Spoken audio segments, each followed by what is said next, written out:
We've got RCV axle shafts for our Dana 44. This is for the TJ LJ Rubicon.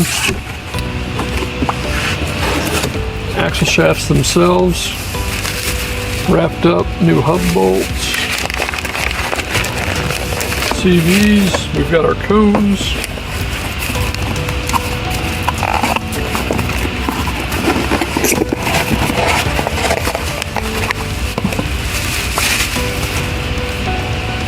Special grease. Alright, so what we've got is in the hardware pack. Let's see if we can pop this open.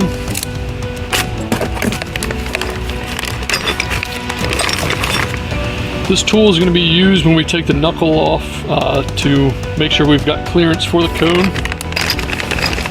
We've got new bolts to hold the hubs on, probably a smaller flange. And then this is a stop once we put the boot and axle shaft in, and we'll go over that during install. So that's in our parts box or bag in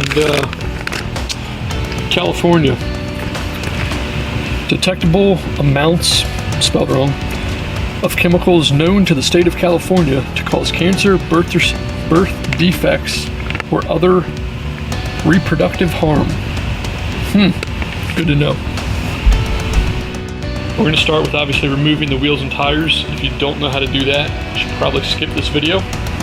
After that, we're going to take the brakes off, calipers, rotors, and then we'll start removing the hubs.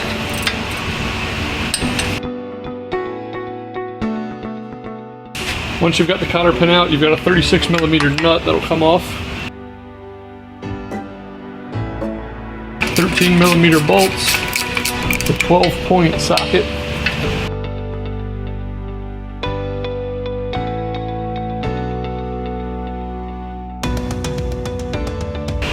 Once you've got your hub bolts loose, easiest way to get those out is leave the bolt partially threaded. Just tap the back of that bolt with a hammer.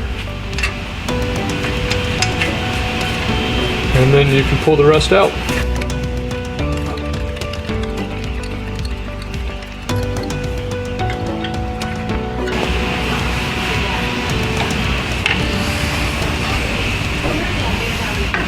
And then just pull your axle shaft out. The next part of install, you're going to have to remove the steering, and we're going to be pulling the knuckle off. So we're going to grab these cotter pins, these castle nuts here on the steering end, as well as on the ball joints.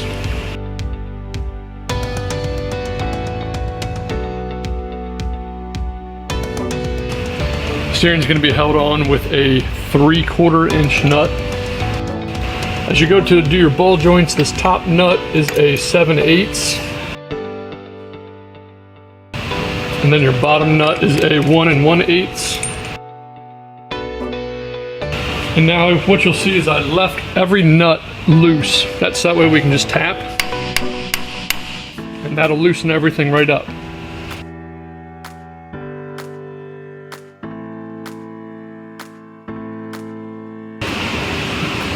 Alright, once you get your knuckles off, you'll have them on the bench.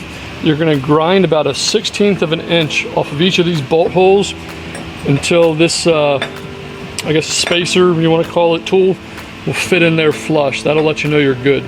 So we just got a 4-inch disc on an angle grinder, and we're going to go ahead and start grinding some down.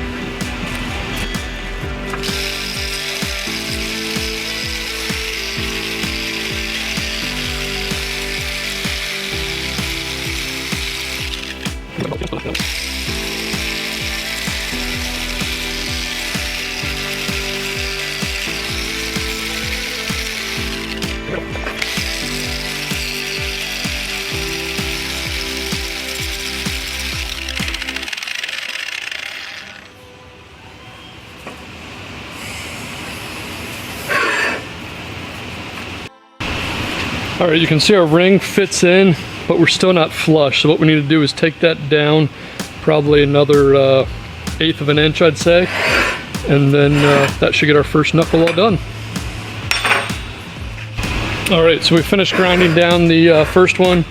And as you can see now, our little tool fits in there. We're flush. So now we'll be good to go ahead and get that reinstalled and start installing the axle shafts after we do the other knuckle. I have access to a lathe, so one thing I wanted to try was just mocking up the knuckle in the lathe and see if we can go ahead and take the rest off. So all I've done is just got everything set up where here in a second we'll start taking some metal away.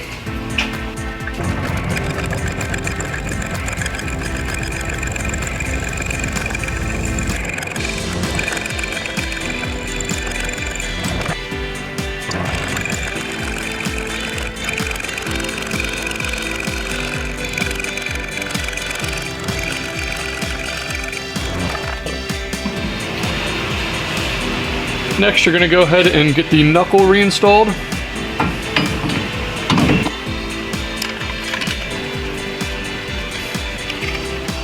Alright, once you've got the knuckle back on, you are going to torque to spec. The bottom lower ball joint will be at 80 foot-pounds. And the upper will be at 75.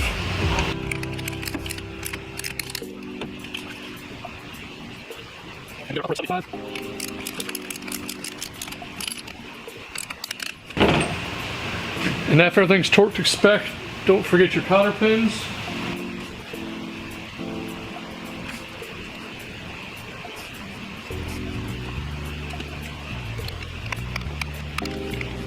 Video.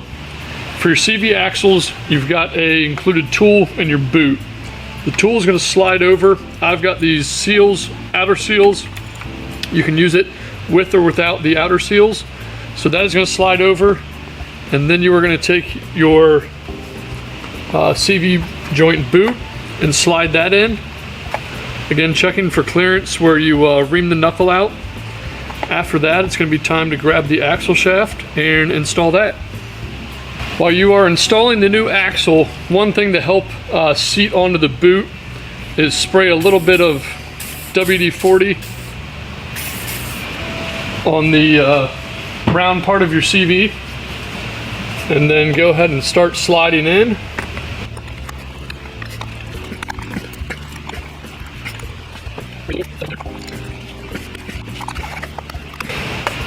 And so now we've got the axle shaft up to the boot but not quite in. Do not hammer, you just want to use your hands.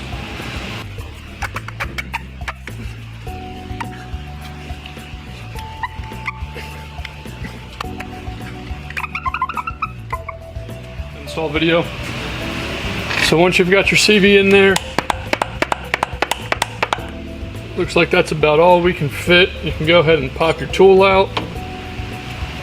Let's see our seal, everything's sitting there. I'm just gonna pan around that way you guys can see a little bit better how far into that knuckle the axle shaft will sit. While installing your unit bearings, you can get your dust shield back on there.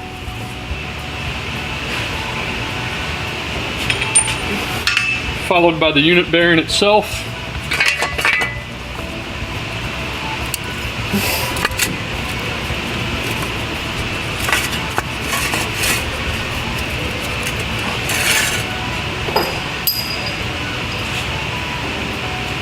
With the RCVs, you do need to use the special bolts supplied.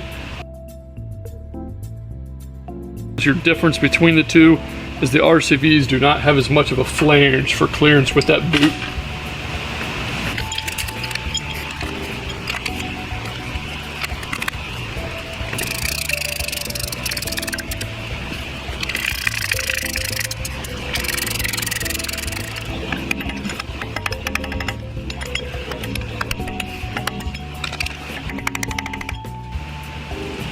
So you can see how that's now distorted in here. That'll lock in that nut that we don't have to worry about it spinning out. Maintenance on these RCVs is you're going to want to grease them. I believe they say about twice a year. So you've got a little insert on the end of the axle shaft. If you've got a little needle tool, pretty much you're going to press this in here, attach this to your grease gun, use the grease that they provide, and about 2 pumps is all you're going to need, and that'll get you some fresh grease in there to prolong the life of your axle shafts. Alright guys, once you've got the axles in, hubs on, steering back together, get your brakes on, and you are all set with your brand new RCV axles. Hope you guys enjoyed the video. If you have any questions, comment below. Make sure to hit like, subscribe. Stay tuned with all the new content that we'll be adding.